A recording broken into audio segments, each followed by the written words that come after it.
সে ফ্যাসিস্টের একজন অন্যতম সহযোগী। যেসব নায়ক নায়িকা এবং নর্তকী এবং যারা বিভিন্ন ধরনের পেশার সঙ্গে জড়িত, যারা এটার সঙ্গে যারা ছিল, তারা যারা হাসিনার পক্ষে কাজ করেছে, তাদের মধ্যেও ছিল, তাদের সঙ্গেও তার সম্পর্ক, এবং সেই ছিল ফারিয়া। তারা ফ্যাসিস্টের সঙ্গে হাত মিলিয়ে ফ্যাসিস্টকে সহযোগিতা করে যেসব জনগণ তাদেরকে ভালোবেসেছিল, ওদের বিরুদ্ধে তারা দাঁড়িয়েছে। রূপালী পর্দার একজন নায়িকা নুসরাত ফারিয়া, তাকে একটি হত্যা প্রচেষ্টা মামলায়, পাটনা থানার একটি হত্যা প্রচেষ্টা মামলায় তাকে, সে এজাহার নামী আসামি, তাকে তদন্তকারী কর্মকর্তা আজকে আদালতে উপস্থাপন করেন। আপনারা জানেন যে সে থাইল্যান্ডে পালিয়ে যাওয়ার সময় শাহজালাল আন্তর্জাতিক বিমানবন্দরে তাকে আটক করা হয়। সেখান থেকে এই পাটনা থানা নেওয়া হয়, সেখান থেকে আদালত তাকে নিয়ে আসা হয়।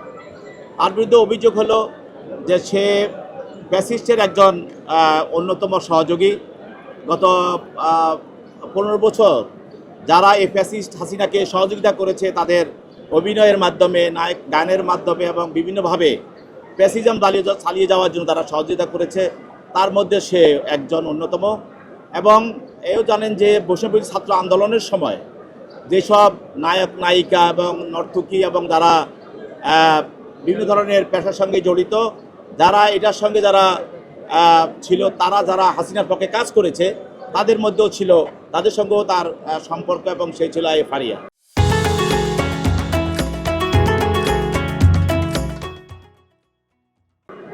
আজকে আমরা বলেছি যে এই ফ্যাসিস্ট হাসিনাকে বিভিন্নভাবে সহযোগিতা করেছে মানুষ।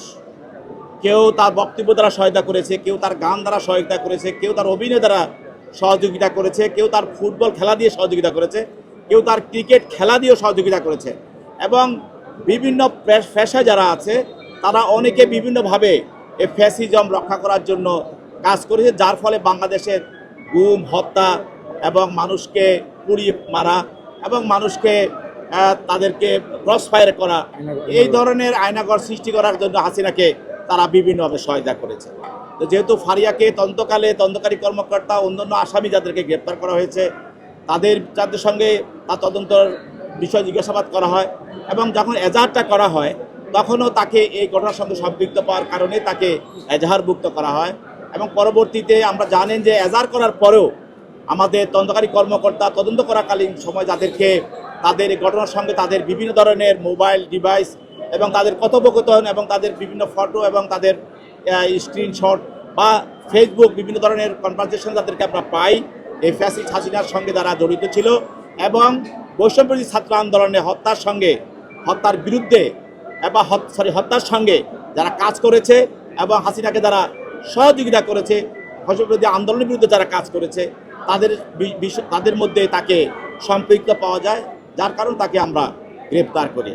আজকে তার জামিন আংশিক শুনানি হয়, এবং আগামী 22 তারিখে বিজ্ঞ বিচারক তদন্তকারী কর্মকর্তাকে তার বিষয়ে আরও কাগজপত্র সহ আরও তথ্য প্রমাণ সহ তাকে জামিন শুনানির বিষয়টা করার জন্য প্রতিবেদন দেওয়ার জন্য আগামী 22 তারিখ নির্ধারণ করা হয়, এবং আজকে তাকে CW মূলে জেল হাজতে প্রেরণ করা। আমি আগে বলেছি, এই মামলাগুলোতে আমাদের অনেক আসামি, সব আসামি কিন্তু এখনও আমরা আমাদের তদন্তকারী কর্মকর্তা তাদেরকে তদন্ত করে যাদের বিষয়টাকে তাদের সম্পৃক্ততা পাওয়া যাচ্ছে, তাদেরকে আমরা গ্রেপ্তার করছি।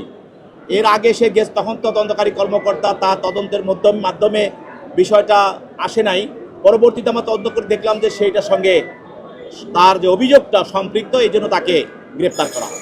বাংলাদেশের মানুষ এবং শিল্পী, খেলোয়াড় বা অভিনয় শিল্পী বিভিন্ন তাদেরকে অনেকে পছন্দ করে, কিন্তু তারা জনগণের এই ভালোবাসাটাকে অপব্যবহার করে তারা ফ্যাসিস্টের সঙ্গে হাত মিলিয়ে ফ্যাসিস্টকে সহযোগিতা করে যেসব জনগণ তাদেরকে ভালোবেসেছিল, ওদের বিরুদ্ধে তারা দাঁড়িয়েছে, এবং তাদেরকে হত্যা করার জন্য, তাদেরকে ক্রস ফায়ার দেওয়ার জন্য, তাদেরকে রাজনীতি বিচ্ছিন্ন করার জন্য, তাদেরকে পঙ্গু করার জন্য, তাদেরকে বাড়িঘর ছাড়া করার জন্য, এবং এক কথায় দেশের মানুষের মৌলিক অধিকার হরণ করার জন্য তারা ফ্যাসিস্টকে সহযোগিতা করেছে।